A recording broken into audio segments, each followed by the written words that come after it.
क्या करूं, मजबूर हूँ। दोनों भाई बिजनेस में से पैसा निकालते ही नहीं है। अब मुझे अपने खर्चे के लिए सिलाई तो करनी ही पड़ेगी। चलो कोई बात नहीं है, बिजनेस का पैसा बिजनेस में ही रहेगा तो अच्छा है, कुछ तो आगे बढ़ेगा।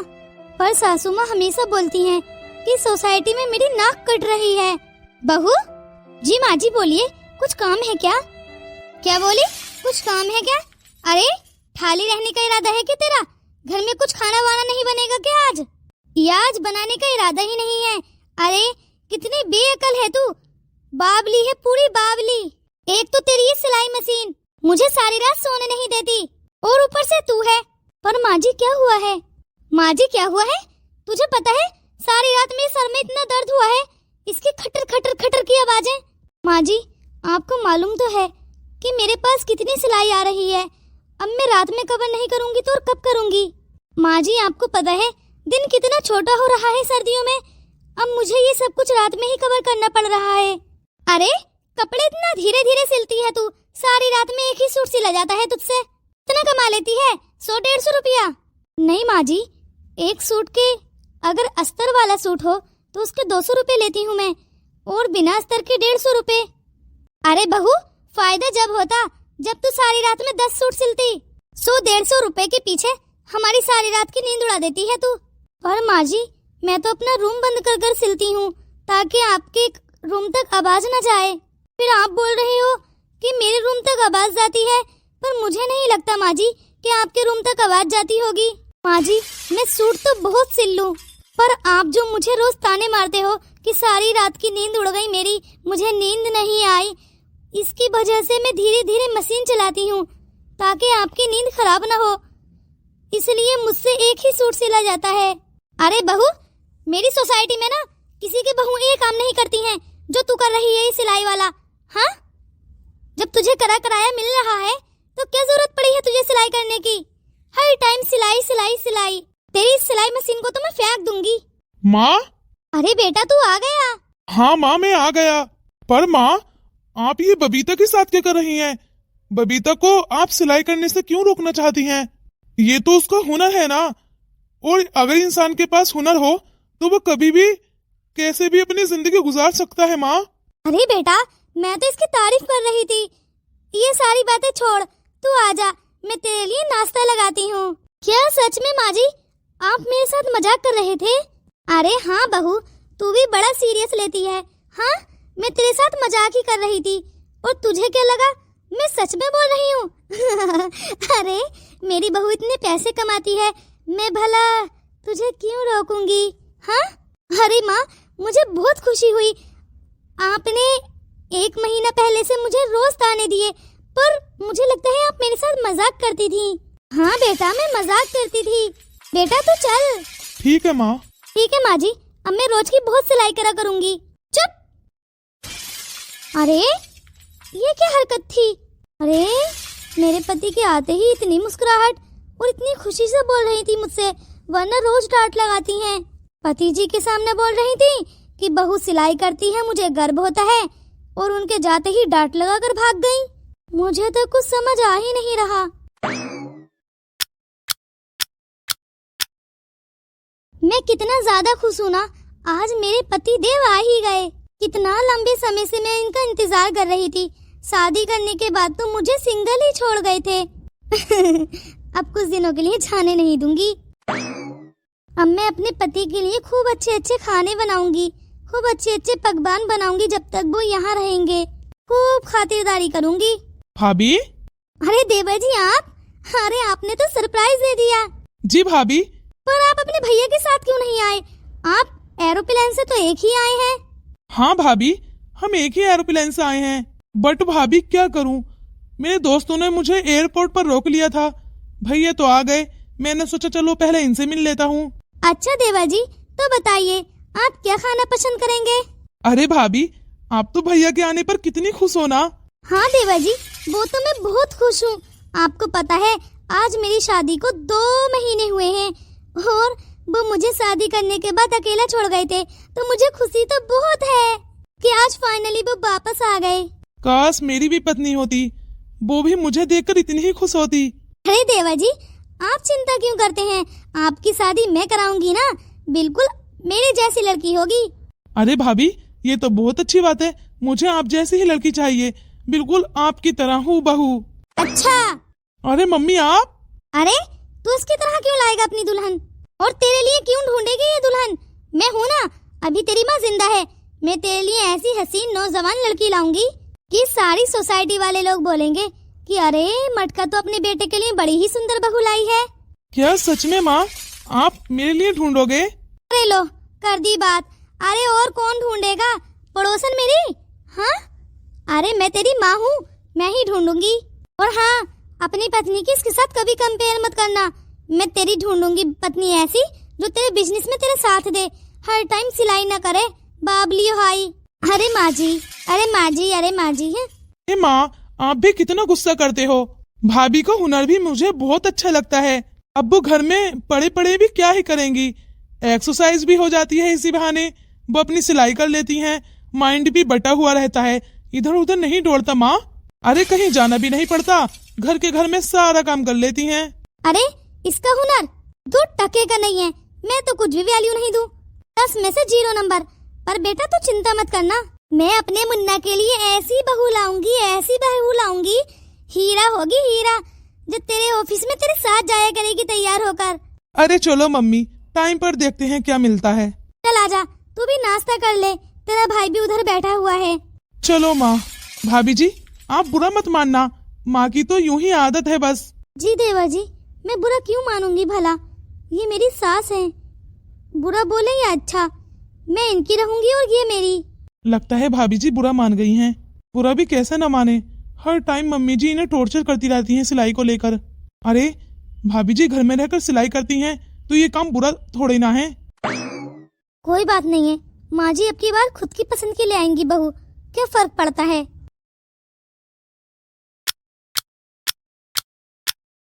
तुझे थोड़ा बहुत भी अंदाजा है कि हमारे साथ क्या हो चुका है? जी भैया, मुझे माफ कर दो। अरे माफी तो छोटी मोटी गलती की होती है, तूने तो इतना बड़ा कारनामा कर दिया है कि तुझे जितनी बड़ी सजा दो कम ही कम है। अरे पागल, तुझे पता भी है अब हम क्या खाएंगे क्या पिएंगे? भैया मुझे माफ कर दो। अरे क्या हुआ, तू मेरे मुन्ना को क्यों डांट रहा है? मम्मी, आपका ये मुन्ना 22 साल का हो गया है आज, छोटा नहीं है। आपको पता भी है इसने कितना बड़ा कारनामा किया है। बेटा क्या हुआ, बोल तो, मुझे बता बेटा, मेरा मन बैठा जा रहा है। अरे मम्मी क्या बताऊं, बताने को कुछ बाकी नहीं है। भैया मैं वापस से सही कर दूंगा बिजनेस को। अरे पागल सागल है क्या तूने हमारी सारी फाइलों में आग लगा दी। सारे के सारे पेपर्स इतने इम्पोर्टेंट थे कि बस पूछ मत, उनके बिना कुछ नहीं हो सकता, हम बर्बाद हो चुके हैं। बेटा क्या हुआ है, तू मुझे बता, मुझे बहुत डर लग रहा है। इसने आग लगा दी मतलब? क्या हुआ बेटा ऑफिस में ऐसा जो इसने आग लगा दी? अरे मम्मी मैं क्या बताऊं, मुझे तो बताते हुए भी शर्म आ रही है। क्यों बेटा ऐसा क्या हुआ है, मेरा मन बैठा जा रहा है, जल्दी बता बेटा। चुप, अपना ड्रामा खत्म कर। मम्मी, ये अपनी गर्लफ्रेंड को ऑफिस में लेकर गया था डेट करने के लिए, वहाँ पर सारी मोमबत्तियां लगाई थी, जिसके कारण हमारे ऑफिस में आग लग चुकी है। आग? आग मतलब सब कुछ जल गया? हाँ मम्मी, सब कुछ जलकर राख हो गया है, वहाँ कुछ भी बाकी नहीं रहा हमारे लिए।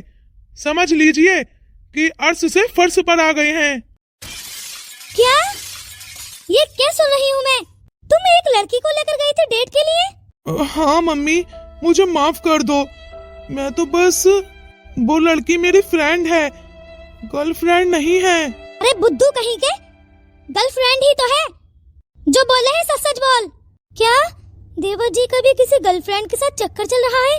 अरे मैं तो इन्हें बहुत सीधा समझती थी। सूंघा सांप है तू, तेरे पेट में बहुत बड़ी दाढ़ी है, घूस कहीं का, कुछ बताता ही नहीं है अपने घर में, चुपके चुपके चक्कर चल रहे हैं लड़के के, और माँ भाई को खबर ही नहीं है। जी माफ कर दो मम्मी।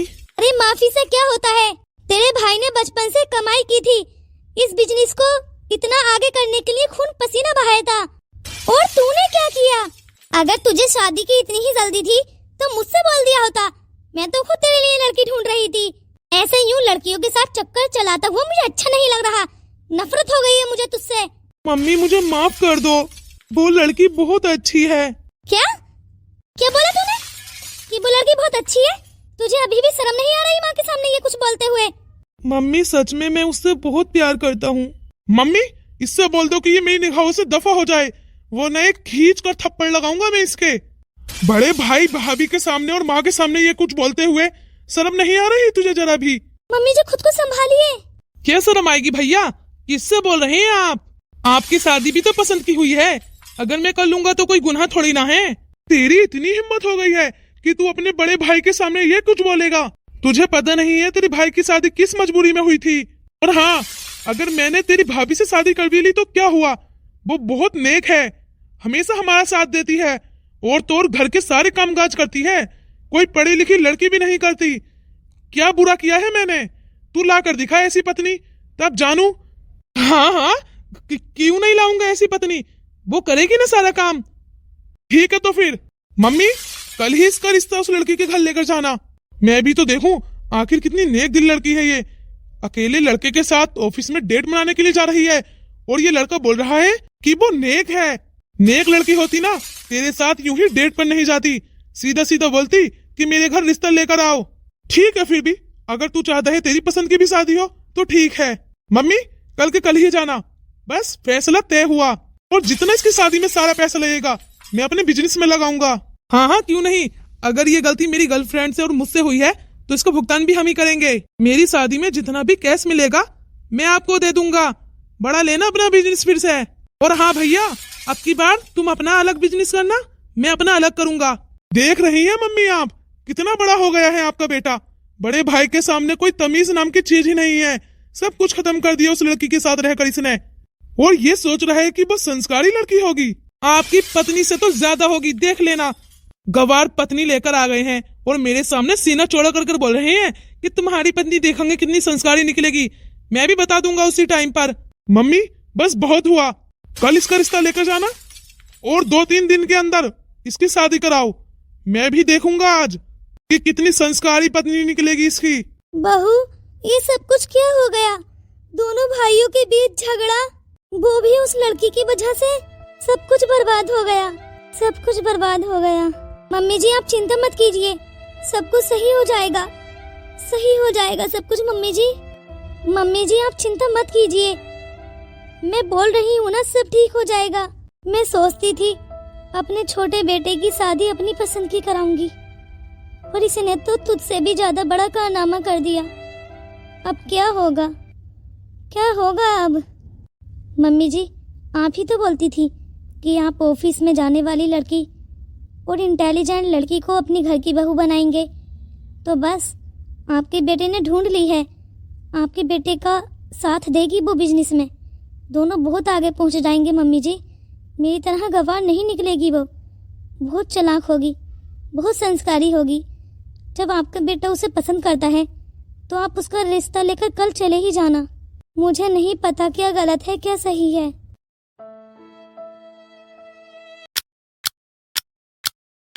अरे मेरा मुंह काला करने के बाद क्या करने के लिए आई हैं आप यहाँ पर? बहन जी हमने तो आपका मुंह काला नहीं किया है, हम तो बस नेक दिल से आपकी बेटी का हाथ मांगने के लिए आए हैं। वाह वाह, पहले माता पिता की इज्जत खराब करो, फिर लड़के वाले आ जाते हैं मुंह उठाकर लड़की का हाथ मांगने के लिए। अरे अगर आपका बेटा नहीं प्यार करता है ना मेरी बेटी से तो आ जाता आपको लेकर सीधा सीधा। क्यों पहले मेरी बदनामी करा दी उसने? ये सारी सोसाइटी वाले लोग पता है क्या बोल रहे हैं? बोल रहे हैं कि मेरी बेटी का चक्कर आपके बेटे के साथ चल रहा है और दोनों अकेले। क्या बोलूं अब? मुझे माफ कर दो, सारी गलती मेरे बेटे की है। मम्मी जी आप माफी क्यों मांग रही हैं? गलती तो इनकी बेटी की भी है ना, वो क्यों गई थी हमारे देवर जी के साथ? ए लड़की बहुत हुआ, ये मेरी बहू है, तमीज से बात करो। बहू है तो समझाओ इसे। पहले मेरी बेटी की इज्जत खराब कर दी, ऊपर से बोल रही है कि बिना मर्जी के कैसे चली गई। मैंने बोला तो जो गलती मेरे बेटे ने की है या फिर आपकी बेटी ने, हम उसे सुधारना चाहते हैं। हम आपकी बेटी को बनाएंगे अपने घर की बहू। अगर आपको ये गलती लगती है, मेरे बेटे के साथ आपकी बेटी चली भी गई खाना खाने के लिए तो क्या प्रॉब्लम है? मैंने बोला तो सुधारेंगे भी हम ही। ओ मैडम जी आपको पता है जब से मेरी बेटी घर आई है मेरे पति जी और मैं उससे बोले भी नहीं हैं। अरे उसके पापा तो उसे घर से ही निकाल रहे थे, वो तो मैंने रोक लिया। माँ हूँ ना, माँ का दिल है, मजबूर हूँ। लेकिन बस बहुत हुआ, शादी तो मैं आपके बेटे से ही कर रहूंगी। ठीक है, तो फिर हम कल बारात लेकर आ रहे हैं। आप बस थोड़ा दहेज और पैसों का इंतजाम कर लीजिए, बाकी हमें कुछ नहीं चाहिए। क्या दहेज और पैसे? देखो, इज्जत से अगर हाथ मांगने के लिए आती तो मैं अपना घर भी अपनी बेटी के ही नाम कराती, पर बस एक फूटी पाई तक नहीं दूंगी मैं आप लोगों को, केवल अपनी बेटी दूंगी। आपके बेटे को मेरी बेटी ही तो चाहिए। आ जाना कल बारात लेकर। आप बड़ी हैं, इतने समय से मैं आपकी लिहाज कर रही हूँ। मैंने अपने देवर जी से पूछा, आपकी बेटी की ख्वाहिश थी कि कैंडल जलनी चाहिए डेटिंग पर।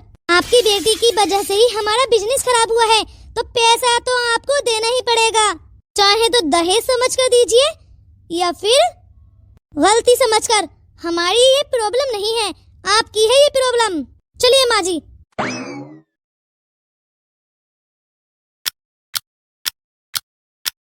ओ, लगता है आप मेरी जेठानी जी हैं। जी बिल्कुल, आपने सही पहचाना। अच्छा, तो फरमाइए क्या काम है मुझसे? कि जब सीधी उंगली से ना निकले ना तो उंगली टेढ़ी करनी पड़ती है। अरे देवरानी जी, भला मुझे क्या काम होगा आपसे? मुझे तो कोई भी काम नहीं है, मैं तो बस आपसे गपशप करने के लिए आई हूँ। ओह अच्छा अच्छा। वैसे देवरानी जी, मेरे देवर जी हैं तो बड़े हैंडसम, कहाँ फंसाए आपने? अरे जेठानी जी, आप भी ये क्या बातें कर रही हैं? अरे हाँ हाँ बोलो तो। हाँ, ये बात तो सच है कि आपके देवर जी को मैंने ही फंसाया था। और बताओ। वैसे मैंने सुना है देवर जी आपकी बड़ी तारीफ करते थे, बोलते थे आपके संस्कार बहुत अच्छे हैं, आप उनका हमेशा साथ दोगे। मैं उन्हीं के ऑफिस में काम करती हूँ, क्लाइंट हूँ उनकी। ओह अच्छा अच्छा, आप क्लाइंट हैं उनकी। अरे वो भी मुझसे ऐसे ही शादी थोड़ी ना कर लेते, मैं उनकी क्लाइंट हूँ, उनका हमेशा साथ देती थी मैं। यहाँ तक कि रात के 12-12 बजे तक उनके ऑफिस में रहती थी, क्योंकि हम रात भर काम ही करते थे ऑफिस का। इतनी बहुत सारी फाइलें होती थी, उन्हें सुबह तक खत्म करना होता था, फिर सुबह क्लाइंट की मीटिंग वगैरह। ओह अच्छा अच्छा। वैसे आपको ये तो पता है कि आग कितनी खतरनाक लगी थी? हाँ, वो गलती मेरी ही थी। ना मैं कैंडल वाली फरमाइश करती, ना आपके देवर जी कैंडल ऑफिस में लगाते, और ना आग लगती। पर जेठानी जी आप चिंता मत कीजिए, मैं सब कुछ संभाल लूंगी, हमारा बिजनेस पहले जैसा हो जाएगा। देखा भाभी, मैंने क्या बोला था आपसे कि मेरी पत्नी बहुत अच्छी है, बल्कि मेरी चॉइस ही बहुत अच्छी है। ये ऑफिस में भी मेरा साथ देती थी और अब सारी जिंदगी मेरा साथ देगी। जी देवर जी, वो तो नजर आ ही रहा है, तो देरी किस बात की, फिर से स्टार्ट करते हैं बिजनेस। अच्छा बहू, तेरे बाप का तो राज चल रहा है ना, या फिर तू फोटो स्टेट वाली मशीन होगी? जो सारे पेपर्स ऑफिस के इम्पोर्टेंट से जल गए हैं, उन्हें कॉपी कर कर निकाल अभी के अभी। मैं भी तो देखूं बिजनेस दोबारा स्टार्ट कैसे होता है, या फिर कैसे करती है तू। तू तो फोटो स्टेट वाली मशीन है ना, मेरा बेटा जो ब्याह कर लाया है तुझे। क्यों गुड्डू बोल, निकाले ये सारे पेपर्स अपने अंदर से जो इसने जलाए हैं, ताकि हमारा बिजनेस फिर से स्टार्ट हो सके। क्या सारे पेपर्स मैं निकालूं? मतलब क्यों बहू, जो सारे पेपर्स तूने जलाए हैं उन्हें वापस लेकर आ, तभी तो स्टार्ट होगा ना बिजनेस। अरे मम्मी, आप इस पर क्यों चिल्ला रही हैं? कुछ पर चिल्लाऊं? मांग अपनी पत्नी से पैसा। पैसा? अरे मम्मी, आप चिंता मत कीजिए, हमारी मदद करेगी तो ये। आप जाइए, मैं सब कुछ संभाल लूंगा। तुझे 10 दिन का टाइम दे रही हूँ, मेरा बिजनेस पहले जैसा होना चाहिए। देवर जी और जेठानी जी समझ लीजिए, बिजनेस तो आप दोनों ने मिलकर ही खराब किया है, आपको संभालना तो पड़ेगा ही। अरे संगीता, तुम तो रोने लगी। देखो, तुम्हारा ये रोना मुझसे नहीं देखा जाएगा, चलो छुपो। तुम्हारी मम्मी कितना बुरा भला बोल कर गई है मुझे। अरे मम्मी की बातों पर ध्यान मत दो। देखो, जैसे तुम और मैं दोनों मिलकर पहले सब कुछ संभाल लेते थे, ऐसे ही अभी हमें इस समय एक दूसरे का साथ देकर फिर से सब कुछ नई शुरुआत करनी होगी। क्या बात कर रहे हो? मैं आपका भला क्या साथ दूं? देखो, तुम्हें और मुझे मिलकर कहीं और नौकरी करनी पड़ेगी, ताकि हमारे पास कुछ पैसा आ सके, ताकि हम नया ऑफिस खरीद सकें। फिर हमारे जो क्लाइंट वगैरह होंगे, हम उन्हें वापस से सही स्थान पर ला सकते हैं। उसके लिए मुझे कुछ पैसों की जरूरत पड़ेगी। तुम बस मुझे कुछ पैसे दे दो, बाकी मैं सब कुछ संभाल लूंगा। ये गलती भी तो हम दोनों ने ही की थी ना। क्या तुम मुझसे पैसे मांग रहे हो? देखो, मैं तुम्हारी पत्नी हूँ, मैं कहीं जाकर नौकरी नहीं करूंगी। शादी से पहले मुझे जितना कमाना था मैंने कमा लिया। अरे शादी मैंने किस लिए की है? ताकि आराम से घर बैठकर खा सकूं।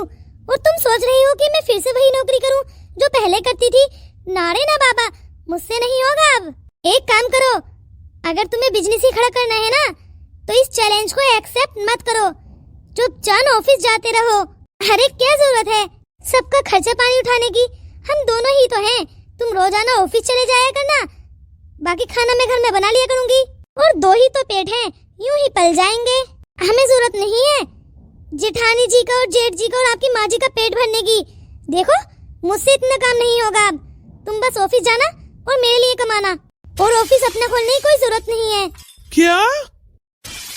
ये क्या बात कर रही हैं आप? पागल सागल हो गई हैं क्या?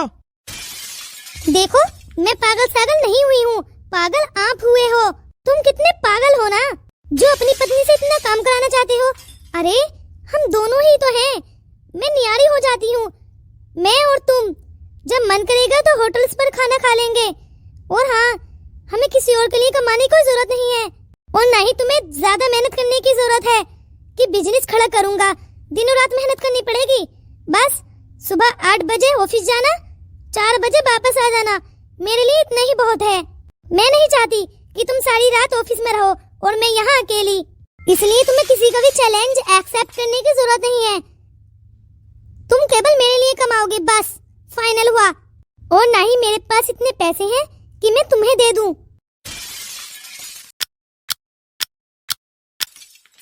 बहू, अगर तेरे पास थोड़े बहुत भी पैसे हों तो मुझे दे दे, मैं बाजार चली जाती हूँ।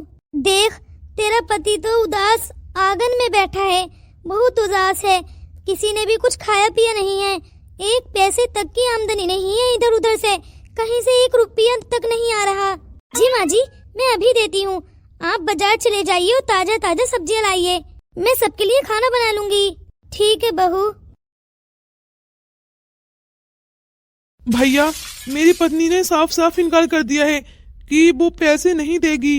अरे उसके माता पिता को उस लड़की का प्लान था तुम्हें फंसाना और फिर इस तरीके से शादी कराना कि वो 1 फूटी पाई तक न दे। और दिया भी होगा तो वो तुझे क्यों देगी? भैया, उसने बोला कि हम न्यारे हो जाते हैं। और वैसे भी भैया, वो सही तो बोल रही है। आप अपनी पत्नी का पेट भरिए, मैं अपने पत्नी के लिए कमाता हूँ। अब हम एक दूसरे के लिए कब तक कमाते रहेंगे? आप और मैं अलग हो जाते हैं। क्या?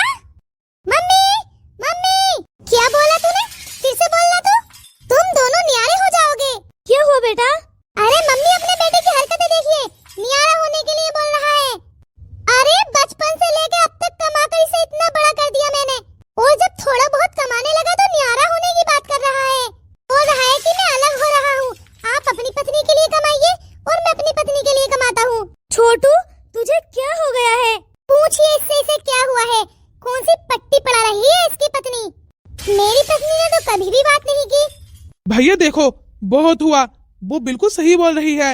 और हाँ मम्मी, आप 10 दिन मेरे घर खा लेना और 10 दिन भैया के। मम्मी देख लो, आपका भी बड़बड़ा कर रहा है ये। मम्मी, मैं अब कोई बड़ा बिजनेस नहीं करूंगा, मैं छोटे बिजनेस में ही खुश हूँ, क्योंकि मेरा परिवार इतना बड़ा नहीं है। मेरी पत्नी और मैं ही हूँ, ठीक है ना? मैं अपने लिए कमाता हूँ, ये अपने लिए कमाएंगे। और रही आपकी बात, 1 महीना आप मेरे घर खा लेना, 1 महीना इनके घर रह लेना। क्या तुम दोनों मेरा बंटवारा करोगे? अरे तुम्हें क्या हो गया है? ये दिन देखना पड़ेगा, ये मैंने सोचा नहीं था। ये दिन देखने से पहले मैं मर क्यों नहीं गई? छोटू, तू तो बोल रहा था तेरी पत्नी बहुत अच्छी है, बहुत संस्कारी है, तेरा साथ देगी, और वो तो मेरे बेटों को अलग कर रही है। मेरे दोनों प्यारे बेटे एक दूसरे के साथ मिलकर बिजनेस करते थे, और जब से वो आई है दोनों को अलग कर कर रख दिया है। ठीक है बेटा, अगर तू अपनी पत्नी के पल्लू में ही रहना चाहता है तो कोई बात नहीं है, मैं भी तेरा साया बनकर नहीं रहूंगी। अब जा, मैंने तुझे छोड़ दिया, तू अपनी पत्नी के पल्लू के साए में ही रहना, तुझे माँ का साया कभी नसीब नहीं होगा। अरे मम्मी, आप भी ये कैसी इमोशनल बातें कर रही हैं? मैंने बोला तो। देख लिया मम्मी, आप तो हमेशा मेरी पत्नी को बुरा भला बोलती थी, बल्कि बुरे वक्त में वो हमारा साथ दे रही है। अब आप ही बताइए, आपने छोटू की शादी इसलिए की थी ताकि हमें कुछ पैसा मिल जाए और ताकि हम अपना बिजनेस फिर से शुरू कर सकें, और आपने तो मेरी पत्नी का जेवर उतारकर अपनी छोटी बहू को चढ़ा दिया। वो अब एक नेकलेस तक नहीं देगी। हमारे खाली हाथ हो गए और कुछ भी नहीं है हमारे पास मम्मी अब। सही बोला बेटा तूने, हम खाली हाथ हो गए। नहीं मम्मी, हम खाली हाथ नहीं हैं। देखो, हम खाली हाथ ही हो गए। ना ही तो हमारे पास कोई बिजनेस है, ना ही कोई पैसे कमाने का जरिया। हम कुछ ही समय में इस घर को भी बेचकर खा जाएंगे। भूखे तो नहीं मरेंगे ना, और मेरी माँ को तो भूख की बर्दाश्त ही नहीं है। ए बहू, तू अपना बिजनेस फिर से स्टार्ट करना, हमें शायद थोड़ा बहुत सहारा मिले। जी मम्मी, मैं भी उसी के बारे में बात कर रही थी। मैं सिलाई करूंगी। मम्मी, अगर आप दोनों मेरा साथ दोगे तो मैं सिलाई करते करते अपनी एक बड़ी शॉप भी खोल लूंगी, और उस शॉप पर मटका क्लॉथ शॉप।